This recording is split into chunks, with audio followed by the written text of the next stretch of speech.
Harry and Meghan, the world's biggest whiners, are accepting a Human Rights Award. Yep, you heard that correctly.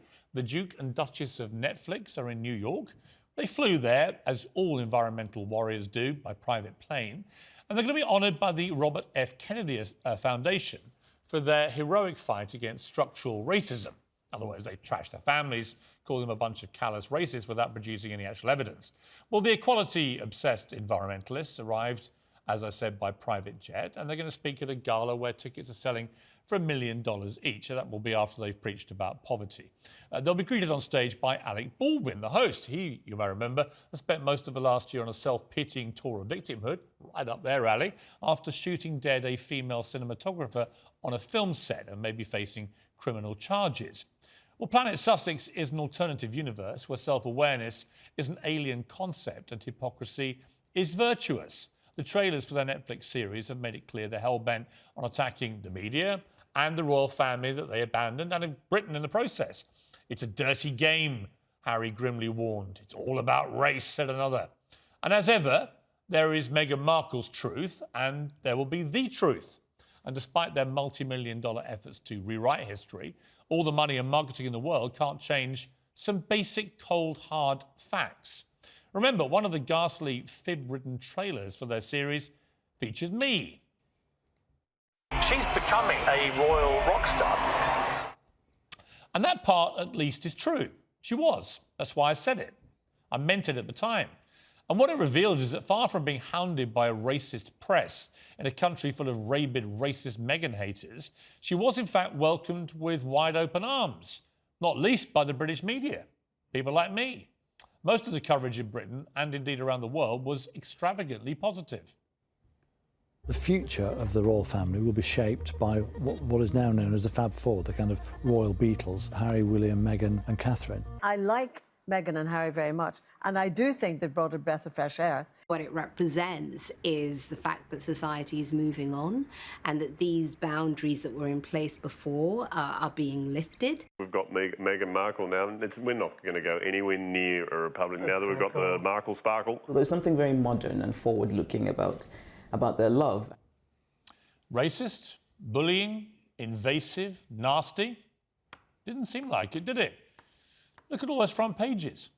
Harry and Meghan's engagement was greeted with a global gushing of goodwill, as unified and sincere as anything I've seen for a generation.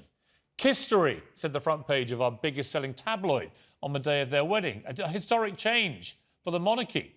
One very excited commentator enthused in these words: a biracial woman from America marrying into the world's most famous white family. It's hard to overstate the significance of this ceremony, beamed live around the world to black people everywhere. To borrow the words of Dr. King, this was a day when little black girls could watch TV and genuinely share little white girls' long-held dreams of one day marrying a prince.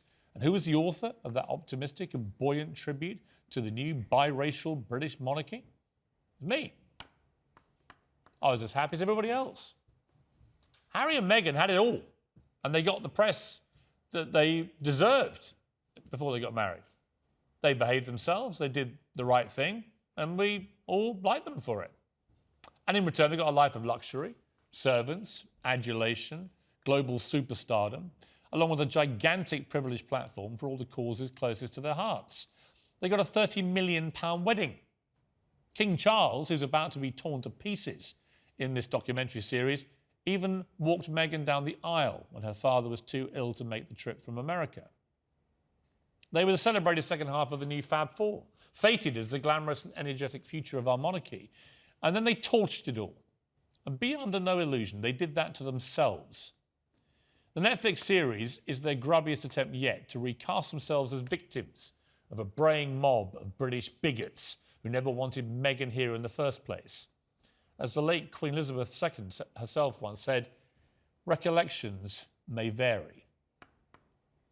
Well, joining me now is former star of SAS Who Dares Wins, at Middleton, organiser of BLM protests, Iman Aiton. Well, welcome to both of you.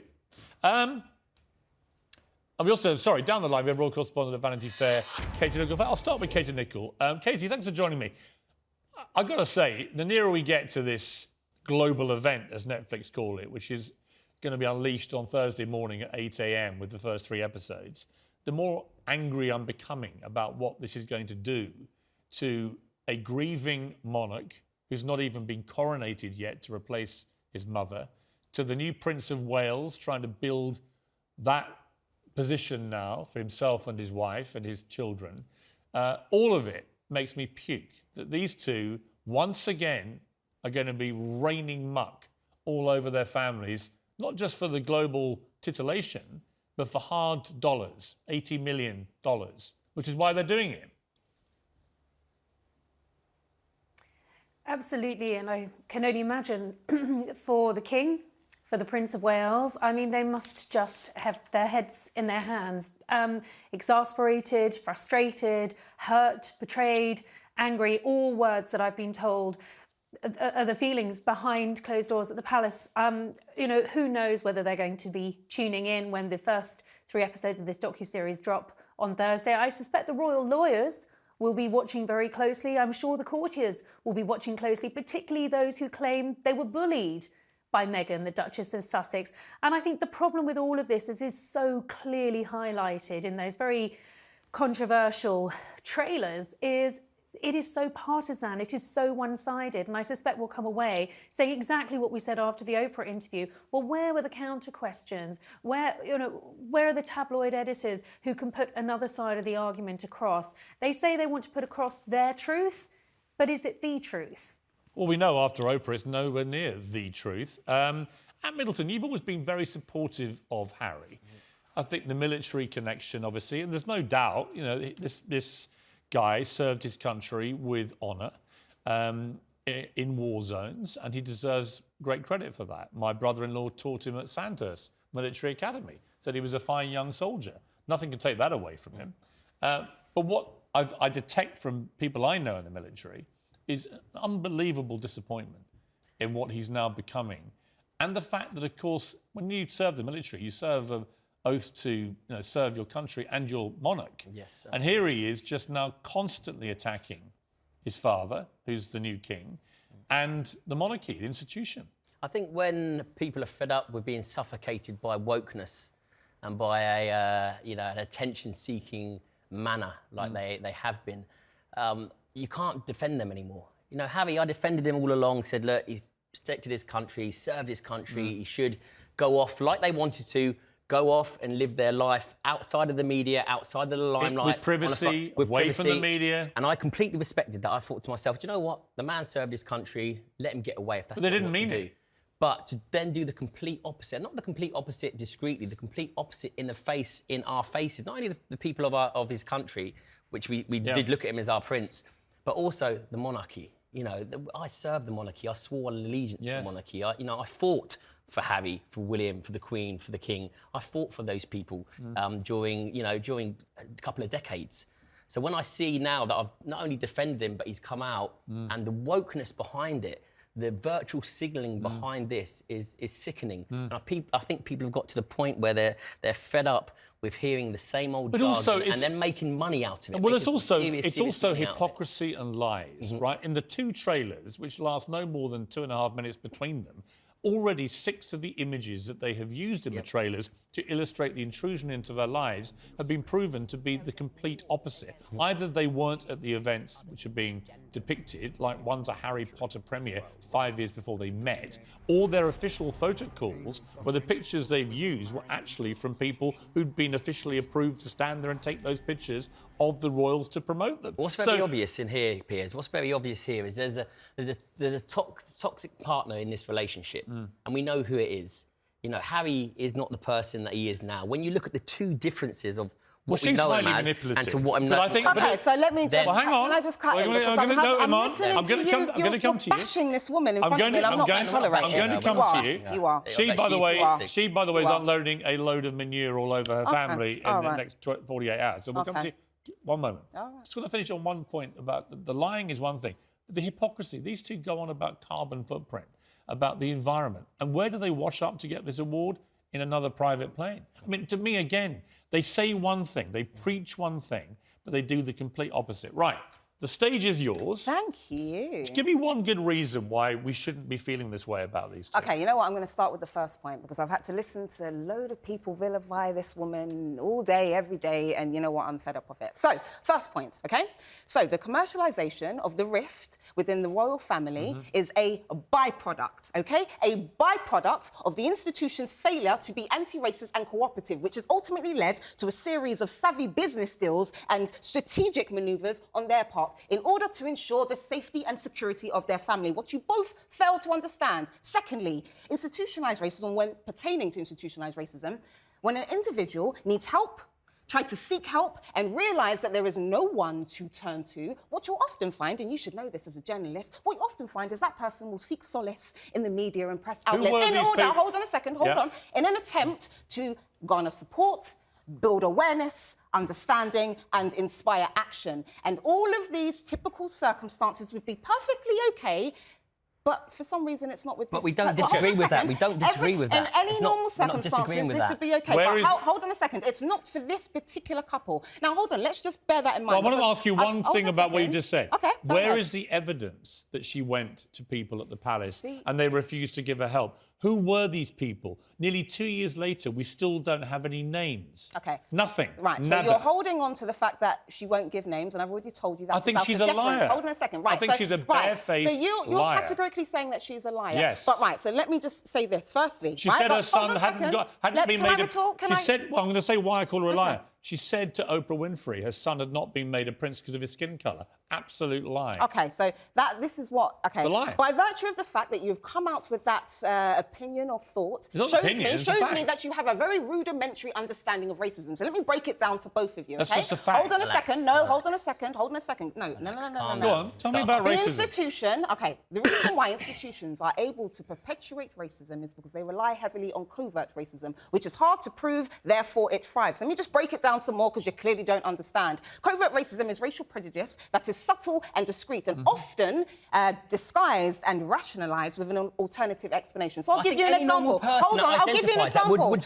give you an example. I will give you an example. If I saw that openly, I would jump in and I would say, that is not right. 100%. I think any normal person What do you mean, what's not right? What's not right? Racism, full stop. It should be stamped out. Absolutely. But you don't even understand it by virtue of the fact that you're even saying that. You clearly don't understand it. I do understand racism. You don't understand. Absolutely, I do. You clearly don't understand. If someone being judged by the colour of their skin and being... I understand one thing. So how is it perpetuated within an institution? You're telling me you understand racism. How is it perpetuated within an institution? But you're getting into the nitty-gritty of things now. Nitty-gritty? Hold on a second. You've just said you understand racism. Answer the question. How is it perpetuated within an institution? Excuse me, time out.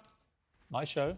Your show. Here's my point. My point about Meghan and Harry. They say all this stuff without producing any evidence and you wouldn't let me finish. it. But you wouldn't let me finish. I've already just explained to you. Covert racism is racial prejudice that is subtle and discreet. But you have to prove it. Now, hold on a second. No, but this is the issue. You can't say my son wasn't made a prince because of his skin colour. Let me explain. This is what I'm trying to explain to you, and you won't let me finish. So let me finish, and you'll be able to raise your point, OK? So, racial prejudice... that is subtle and discreet. It's called covert racism. OK? Hold on, listen. Just listen. Just repeat yourself. No, you're not understanding. You're not understanding. No, Piers, you're not understanding. Because the reality is, I can give you an example, because clearly you're not getting it. So, someone can come along and say, oh, I don't like Meghan because she's this, she's that, she's a liar, she's this, she's that. When the reality is, secretly, it's actually due to the fact... Hold on a second, let me finish, please, Ange. It's actually due to the fact that Harry, who is a royal, ended up marrying a woman from the black community. But you cannot say that out loud because that is nothing to do with...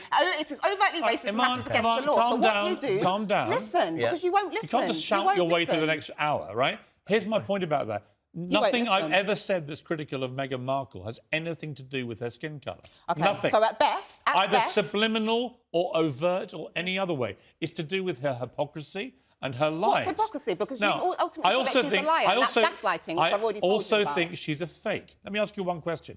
Front page of every paper today, or most of them, have pictures of her crying in the trailer for the series. Yeah. Do you think those tears were genuine? Okay, so this is what... I'm not even going to go down this Well, they're route genuine. because you're trying to lead on the fact that just because someone is an actress, that therefore every time that they cry, just it's asked you a ultimately question. fake. I'm answering you a Do you question. think her tears are genuine? You are implying, I do, because the reality Okay. is she's ultimately said that Then I that wanna play you institution something. perpetuated I wanna racism. play you something. So this is an actress who You can think- act and who can cry on cue, Okay. but also can cry when I'm just dealing going to with play you a real clip. I'm going to actual play you a I get your point. I'm I'd going like to play to you a jump in clip. after. This is Meghan Markle. Now make yourself cry. Yeah. Oh, I can do that so well. Oh my God, it's crazy. You're like, Meghan, 1 tear, left eye, go. Give me 3 seconds. 3 seconds is all it takes for her to cry. And just a quick one on that, Piers. She's an actress. And I get your she's point. scamming everybody. And I really do. She's but when you talk She's about really the not. discreet... She's had to do when you this talk about because she's discreet... been left out in the do. cold. This is how institutionalised racism works. When you dare to go up to against an institution due to the fact that they're perpetuating racial prejudice, I just what showed usually you. happens, Imam, they get left out in the cold and I they just end up showed having you. to find But do you not solace think people in the manipulate media, that in card? Do you finding not money think people to manipulate survive. that I've card? already explained Do this you not to think you. people manipulate that because it engagement. can't be proven? And you because don't think that people No, are exactly, racially but prejudiced can you and not see are trying to pretend that it's something other than racial prejudice? But do you not think people use that card as well in a vindictive and a manipulative And way? do you not think that No, I people do. are racially I do. prejudiced I and do. are trying to... But do you not see my point of view? Time out. I do. Can you stop? I do. I see Don't that. just talk over each You other. see my point of view as well. Yeah. Look at the front pages there, which is when their engagement was announced. Yeah. Where's the racism?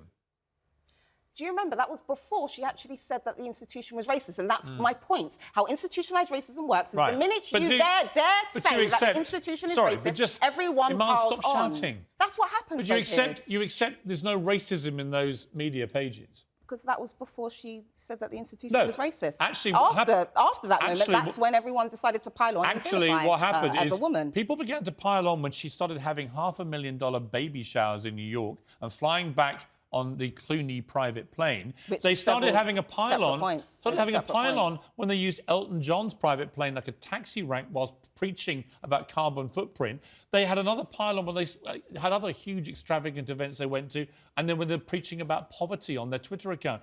Time and again, they were caught being rankly hypocritical. That was why the media coverage began to turn. Then there was all the stuff with her father. Many people felt that she was unnecessarily cruel to her father. People have since criticised his own behaviour. I accept that. But certainly, to start with, they ditched him. They dropped him. Harry's never met his father-in-law in his life.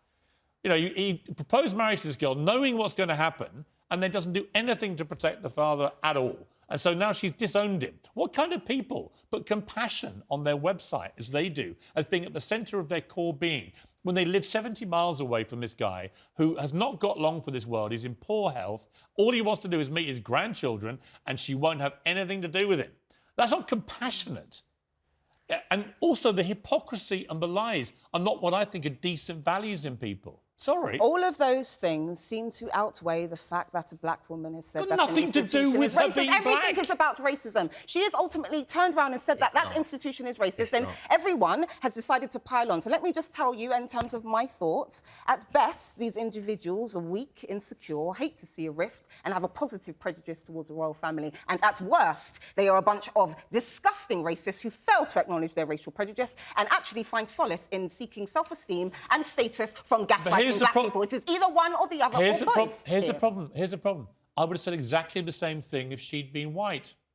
Exactly the same thing. So what's the point that you're trying to And make? actually, Kate Middleton, who came in, she got criticised very heavily by the media early on in that relationship. But she didn't have to contend with and racism, she just did she? did her duty, accepted in return But she for all the didn't luxury. contend with racism, though, yeah, did but she? these two She said didn't contend with racism, though, did she? Where did the racism come from? OK, so you're clearly not understanding, so I'll break it you're down not again. understanding no, you're not me. understanding about the institution. Where did the racism come from? I'll answer. Tell me who was racist and when. OK, I'm going to answer to you. OK? Who and when? Right, let's just start with the You can't just say everyone's OK, so racist. let me answer. Yeah. Who and when? OK, so let me answer. OK?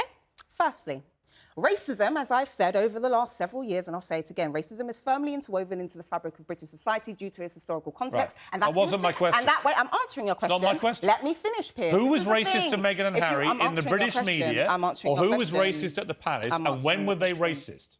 Can I answer your question now? Sure, give me one example. Perfect. So, firmly, racism is firmly interwoven into the fabric of British society. Just give me an example. Secondly, I'm going to make That's my your point. opinion. I'm going to make Give my me an point. example. Hold on a second. Secondly, the royal family smeared their own name, tarnished their own name by failing to adopt anti-racism stances. Right. Is there one and example that is why, or not? hold on a second, and they've perpetuated racism. I only want one example. I'm giving you the example. They've Of the British perpetuated media being racism. racist or someone at the palace, and who was I'm giving you an it? example. Let me finish, please. Is that OK, Piers? Thank you very much. So, You can answer the question. I'm going to answer the question. So, in terms of the institution, I'm going to give you several examples of covert racism, clearly, as you don't understand. First, Can you give me one example?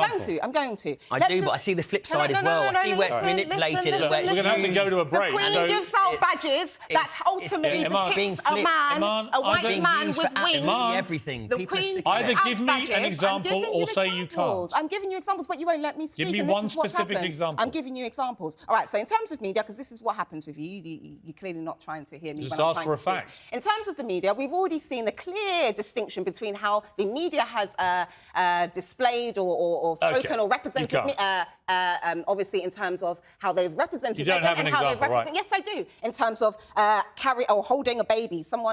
Kate held her stomach and therefore it was fine. Meghan held her stomach and she's a terrible person. This is an must be example of racism. covert racism. No, it's called covert racism that you don't understand. Oh, it's nonsense, Iman. There is no racism in With the your British media to Meghan Markle. With your There never rudimentary has understanding been. of racism. None of it has been it's racist. Fine. You Well, can continue to perpetuate your covert racism on national you know television. what? Okay, I've got to leave it there. Fine. I have to leave it there.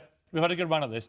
I don't have any racism, covert or overt. No, you have racial prejudice, and it manifests itself. I have if you no decide not to racial be prejudice anti-racist, and whatsoever. that's what you don't understand about I have anti-racism, none Piers. whatsoever. That's what you don't understand I about wouldn't be giving you anti-racism, 21 Piers. minutes of my show So because, on a regular basis but this is what if I had a happens. racial prejudice, But this would is I? what happens. So white people tend to justify either sleeping with a black person, having a black friend, or hiring a black person as to I'm not make going to sure that sleep they're with you, exempt and I'm not from going to racial hire prejudice. you, but I will The keep reality having you is- back the as a reality commentator is- if you can provide some facts behind Which the I did. extreme Which I rhetoric. did. Yes, which I You can't did. just say everyone's racist in Britain, No, but I can't give you a single example. I explained to you All that right. she already experienced racism gotta leave within it that there. institution. I already told you We've that. gotta leave it and there. you've gaslit that woman just I like the rest know, of I'm a the media. gaslighting Yes, you covert are. racist. Yes, Thank you you are. very much Yes, indeed you for are joining me. indeed. All right, great to see you. Thank you.